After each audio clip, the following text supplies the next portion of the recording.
উনি কি মরবে না? উনি যদি বলে না উনি বাংলাদেশের বাইরে ওনার কবর হবে, ওনার বাংলাদেশের বাইরে ওনার জানা যাবে, তাহলে ঠিক আছে।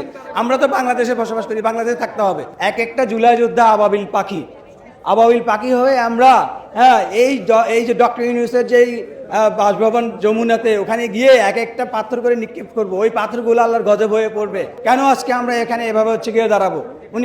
উনার কেন এত ভয়? কিসের এত ভয়? এর পিছনে কি কোনো কাজ করছে? এটা আমাদেরকে বলুক, জানাক। আমরা তাদেরকে দাঁত ভাঙা জবাব দিতে, প্রত্যেকটা লোকের আমরা দাঁত খুলে নিয়ে আসবো, যেন আর কথা বলতে না পারে। শহীদ পরিবার এবং আহত জুলাই যোদ্ধাদেরকে বাকি রেখে কিভাবে একটি জুলাই সনদ স্বাক্ষরিত হয়? আর যারা জুলাই সনদে এখন আজকে সিগনেচার স্বাক্ষর করবে, তাদেরকে আমরা জুলাই গাদ্দার হিসেবে ধরে রাখবো। কেন অবস্থান নেওয়ার উদ্দেশ্য একটাই, আমাদের যে জুলাই স্বীকৃতি, জুলাই সনদের আমাদের কোনো আশা প্রতিফলন, যে আশা আকাঙ্ক্ষা ছিল, সেটার কোনো কিছু বাস্তবায়ন হয় নাই। তাই আমরা এখানে আজকে এসে দাঁড়িয়েছি। না, জুলাই ঘোষণাপত্র পাঠ হয়নি, কিন্তু কাছে জুলাই স্বাক্ষর গিয়ে বলার জন্য এখানে বিভিন্ন রাজনৈতিক দল, অঙ্গ সংগঠনগুলো গিয়ে দাওয়াত দেওয়া হয়েছে, শুধু আমরা ছাড়া। আমরা এখানে এভাবে কেন আসছি? এটা অবশ্যই সরকারের ব্যর্থতা। কেন সরকার আজকে আমাদেরকে এভাবে এখানে পরিস্থিতি এনে দাঁড় করিয়েছে?